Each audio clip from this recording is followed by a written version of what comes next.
Inni lammaffaa waan sooshaal miidiyaa kanarratti argerraa wanti na gaddisiise waan takka. Bara pirezidaantiin mootummaa naannoo Oromiyaa obbo Junaydii Saaddoo ture rakkoon naannoo Harargee keessatti dhiphina lafaati irraa kan ka'e dhiphina lafaati dhugaan jirtu. Lafti toopogiraafiin isaa gaariin turre hawaasni heddummaatee jira Harargee keessatti sababa lafti qonnaa bal'inaan hin jirreefi Oromoon Harargee irraa lafa Oromiyaa gara dhiha Oromiyaa kanarratti Iluu dabalatee Jimmaan dabalatee Shawaa Lixaa dabalatee Wallaggaa godinaalee Wallaggaa hunda dabalatee keessatti bal'inaan qubsiifamee ture. Naannoon uummanni Harargee itti qubate keessaa inni ijoon naannoo Horroo Guduruu kana keessatti hedduminaan qubate. Keessattuu naannoo daangaa yookiin ammoo Amaarri hedduminaan lafa Wallaggaa kana keessatti keesseeni keessa jiraatu keessatti jechuudha. Yeroo baay'ee wanti faannoon dalagu listiileen naannoo Wallagga keessatti waggoota 7 dabran kana keessatti listiilee yeroodhaa yerootti bahan yoo laaltan maqaan achirratti bahu maqaa ummata amantii Islaamaa qabu hedduminaan agarsiisa. Except hedduminaan jechuudha. Hedduminaan agarsiisa. Kan gaafiin qabu maqaa Islaamaa kana jechuudha. Waan ajaa'ibaati. Maaliif akka ta'e na dhibe. Naannoo Kiramuu kanatti hedduminaan Oromoon lachuu miidhameera. Garuu lafoota baadiyyaa ummanni Harargee itti qubsiifame kanatti faannoon dhufe taanaan hanga barbaade lafarraa duguugee hanga barbaade dhabamsiisee deema. Bara Junaydii Saaddoo hawaasa kana qubsiisu ummanni Amaaraa gaafii gaafachaa turan.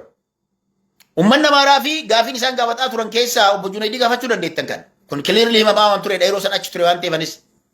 Wanti godhamaa ture Amaarri inaaw jarri fedhiin jaraa maal ture lafa Oromiyaa kanarraa Tigrees haa ta'u Amaaras haa ta'u sabaaf sablammoota biroo bakka lakkoon beelaa jirutti bakka lakkoon dhiphinni lafaa jirurraa kaasnee toopogiraafiin lafaa mijaawaa hin taane kaasnee lafa Oromiyaa kana keessa qubsiisnaa kan jedhu ture. Yeroo sana keessatti yaadadhaan kaabineen mootummaa naannoo Oromiyaa obbo Junaydii Saaddootiin hoogganamtu lakkii wanti akkasii kun hin jiru. Akkasitti ta'uu hin danda'u.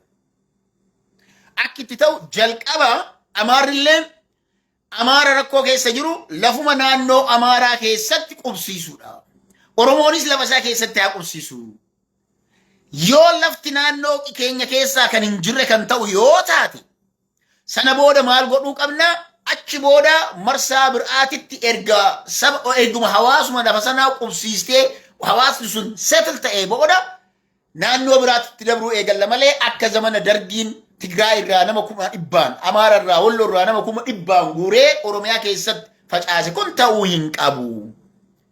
Zamanni dargiitii fi zamanni TPLF tokko miti sababa jedhuun Oromiyaa keessa Oromoon qofa akka faca'u. Yeroo sana garuu yeroo wanti sun raawwatamu naannoo Wallaggaa kanaan Amaarri daangaa sana cabsee hanga Abbaan Juulaa aangoorra dhufellee hedduminaan lafa Wallaggaa kanarratti miidhaa gurguddaa gaggeessanii garuu galanni Abbaa Duulaatiif haa ta'u Abbaan Duulaa gama Wallaggaatiin hedduu isaanii dhoofsisee irraa deebisee jira. Hedduun isaanii jechuudha. Rukuchiisee irraa deebisee jira. Okay? Ammoo ta'aa jiru maali? Listii bahaa jiru, daataa bahaa jiru waggoota 7 yoo laaltanii jiraattan hawaasni Harargeedhaa kan naannoo dhihaa irra qubate kun hedduu isaa miidhameera. Namni hedduu lubbuu dhabeera. Faannoon hawaasni kun tokkoffaa inni dhanne hawaasa hidhatee miti. Lammaffaa hawaasa naannoo biraatii fidee mootummaan qubsiise waan ta'eef waggaa 20 akkana biyya san keessa kan turan naannoo sana kan turan. Naannoo sana jechuudha. Hawaasa dalagaa ofii dalagachuu hawaasa waan achi qubateef galmaan gahu yoo ta'e malee hawaasa sabaaf sablammoota walitti bu'ee yookiin ammoo daangaa lafatiyyaa asiin difeendi godha jedheetiin deemuu miti. Hawaasa mootummaan fuudhee qubsiisedha. Mootummaan garuu hawaasa kana difeendi gochuu hin dandeenyedha. Amma rakkoon jiru mootummaan ummata Harargeedhaa kan Wallagga keessa qubsiise kan faannoon yeroodhaa yerootti miidhaa irraan gahaa jirtu difeendi gochuu hin dandeenyedha. Hawaasa kana difeendi gochuudhaaf ammoo ilmi Oromoo hundinuu jechuudha. Namni ani Oromoodha jettu. Namni ani faarsee bulaas ta'e waan feete ta'e. Waan feete ta'e. Wanti isin godhuu qabdan mootummaa kana karaa itti garsiisuu quba itti qabu ummanni keenya dhumataa jira. Ummanni Harargee irraa Wallaggatti qubsifame. Maatiin hedduu miidhamee jira. Hedduu ammallee daran marsaa lammataatiin qe'ee isaa irraa qe'ee itti qubate irraa dhiibamaa jira. Kana booda abdiin hawaasni kun jiraachuudhaaf lafa san keessatti qabu baay'ee sodaachisaadha. Kanaaf mootummaa faarsitan kanatti himaadhaadha warri faarsee bulaa. Hawaasni kun rakkoo keessa jira. Isin faarsina jedhaani. Isin faarsina. Faaruu itti fufnee jirra. Saba keessaniin Oromoo hedduun illee hodhabaa jirra. Garuu uummata Harargeedhaa kan Wallagga keessa qubate kan daangaa naannoo Amaaraa cinaa qubsiisan kana faannoon lafarraa fixaa jirti uummata kana hambisaa jedha itti hima. Yoo kana gootan atleast uummata Oromootii fi galata qabdan jenna. Isaan cadhisanii faarsuu qofa osoo hin taane galata qabdanii isiniin jenna. Kana godhaa. Ergaan koo isii lamaan tana. Barsiisaa Gujii keessaa kan qullaa dhaabsifame. Amma dura hubadha dhageeffadha. Gujii keessatti maybe namticha Gujii irraa fidanii kantiibaa magaalaa Shaashamannee moo maal godhan tokko ture. Gujii irraa fidanii. Bara namtichi Gujii sun jiru nama Aramanii wayiiti.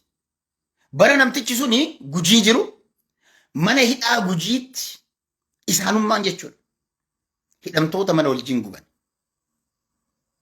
Gujii keessatti gochoonni Oromoo Gujii irratti raawwatame it is disgusting. Nama ta'uu kan keetu hanga si jibbisiisu tokkotti jechuudha. Har'a barsiisaa sadarkaa kanatti yakka akkasii irratti raawwachuu jechuun ammallee it is disgusting. Godhanii fuudhanii suuraa sana fidanii as kaawwachuun maal abbaa keessanii fiddanii. Barsiisaa wanti jedhamu kun gatiin qabu. Barsiisaa wanti jedhamu kun hin barbaachiftanii. Akka garaa haadhaatti dhalattanitti poost isin goona jedhanii yeroo isaan nutti geerraran nutis geerrarsuu isaanii san jalaa fuunee dhawwaaquun qullaa sana fuudhuu irra sagalee afaaniin akka amman godhe kanatti ta'uu dhiistee dhawwaaquu qofaan wanti dhufu hin jiru. We are not at the court. Koortiin jirru kan ragaa lakkoofnu suuraa takka takkaan as finnu sagalee hawaasichaaf ta'udha. Kanaaf adaraa. Inni biraa yeroo baay'ee lafaatii waggaa dheeraa booda hanga dhiyoo kana Abbaayin irratti hanga dhiyoo kana maskaramii booda gaazni Ogaadeen illee jalqabaa jedhameerame. Maskaramiin guyyaa 7 takka tafe yoo paarlaamaan gara caffeetti deebi'u gaazni Ogaadeen bahee gurguramaa kan jedhu. Tasimi gaazni Ogaadeen bahee gurguramaa. Rabbachiin isin haa ga'u.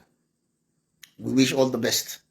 Wantoota gaarii akka gaazaa kana akka nama biyya sanarraa baheetitti dargaggeessa har'a gara biyya Arabaatti deemee wal nyaatu kana biyya san keessatti gaazni bahee hujii warshaalee garagaraa dhaabdanii hujii garagaraa biyya san keessatti yoo kan battan taate source of indaastirii garagaraa kan dhaabdan yoo taate fayyaa ta'a isiniin jenna.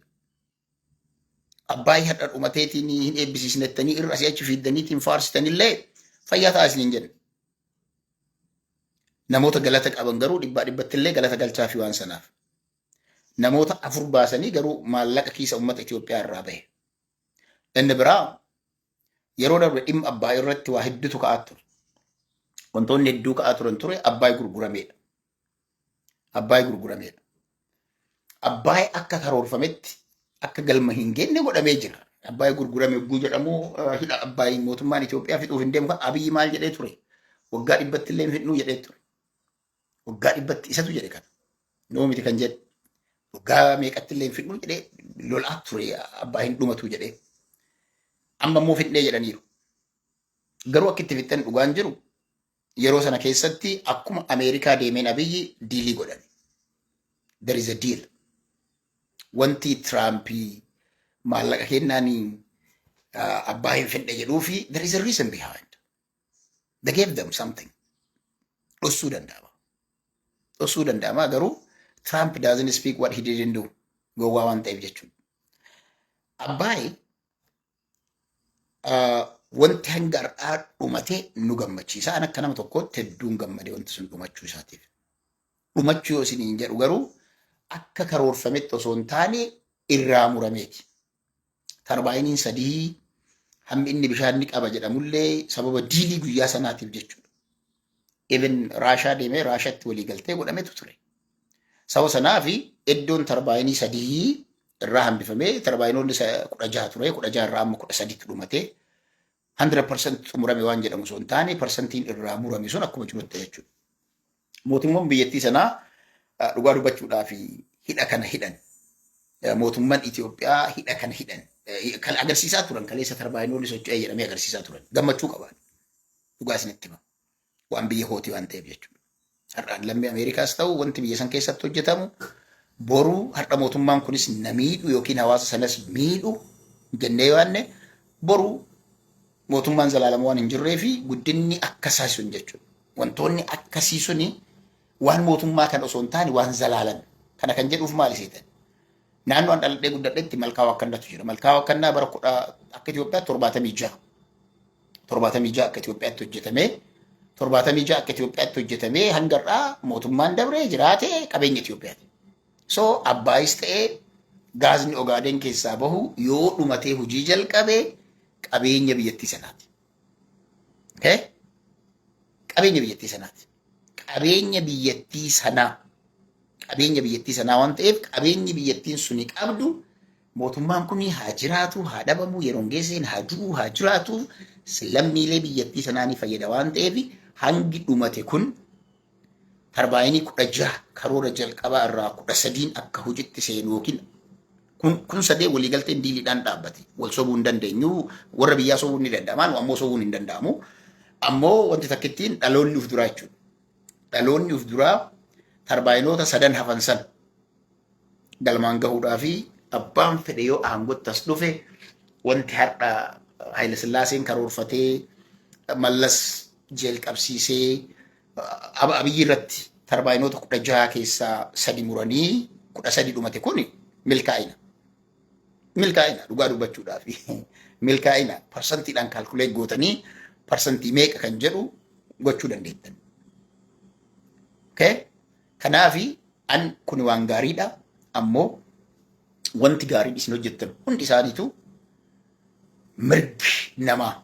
mirgi namaa kabajaan hin jiru taanaan, kabajaan mirga dhala namaa hin jiru taanaan akka Gujii keessatti barsiisaa qullaa dhaabdanii suuraa hirtan taanaan it is so wrong. Guddina feetanuu fidaa yoo namni kabajaa hin qabne warruma isin faarsu qofatu kabajaa qaba yoo ta'e namni isin mormu silaa isin shuruu jettanii harka irra baachuu waa qabdan. Qullaa garaftanii osoo ka isinuu mormu ta'e shakkama jedhame amma barsiisaan kun. Silaa qaama isin mormu dhabamsiisu osoo hin taane harka irratti kan baattan ture. Ulfaadhaa galatoomaa hanqinni isin nutti garsiistantu rakkoo kenna nu hiikaa jira. Warra nu faarsuu daran jettanii kan godhuu qabdan ture. Amma wanti isin godhaa jirtan gara kanaan hawaasichi hawaasa miliyoona 10 hiyyummaa jalaa hin baasaa jedhameera. Abbaay tokkochi waan gaarii. Miliyoonni 10 Oromoonni hiyyummaa jalaa baanaan parsantiin 60 manneen Itoophiyaa keessatti jiran ifa argate taanaan bareeda. Wanti barbaadu ilmi namaa wanti kiisa isaa irraa mindaa isaa irraa barataan mana barumsaa kutaa tokko hanga 4 boondii wanti bitatee fi kan arguudhaaf. Kanaaf hawaasichi daa'imman jechuudha. Warra aangoo irra jirtu sun qubaayyuun qabdu taate iddoon isii. Boondii qabdanii jettanii osoo gaafattanii hin qabanii.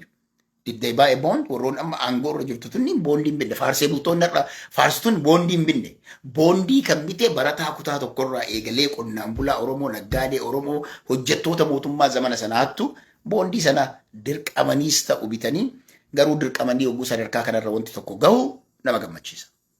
Kanaaf gammachuun yoo akka jedhame hojiitti seentan taanaaniin akka viidiyoo irra agarsiistanii gammachuu guddaadha. Hawaasni biyyattii sanaatu baddan isiniin jenna. Garuu mirgi namaa biyya ilmi namaa kabajaa dhabetti salabiree qofa goona kan jette yoo taate isinitti haa dhagahamu. Isinitti haa dhagahamu. Akkuma abbaa hin faarsitan faarsitee bultoonni. Akkuma hidha abbaa achirra dhaqxanii faarsitan barsiisaa qullaa dhaabate kanaaf falmaa. Barsiisaa hangawoonni keessan qullaa dhaaban kanaaf falmaa. Wanti Gujii keessan raawwatame. Gujii keessa jalqabame achi du'uu baannaan Oromiyaa hunda ol ga'a. Itoophiyaa hunda ol ga'a.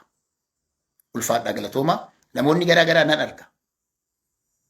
Eenyunuu deeggartaniitiin nama deeggaruudhaaf yookiin yaadicha mormuudhaaf feesbuukii keessa irra teettanii mormuu dandeettan. Amma assaayimentii isinii kennu assaayimentiin isinii kennu feesbuukii yeroo geessee qofarra dhuftee dubbachuurra feesbuukii kan ta'e irra seeni dhimma barsiisaa Gujii kana laayivii dalagi. Kanuma isinitti hima. Guyyaa sangootan viidiyoolee san hundasaa nama meeqatu dhimma kanarraa dubbatee mootummaan akshinii maal fudhatee guyyaa san dhufa jechuudha.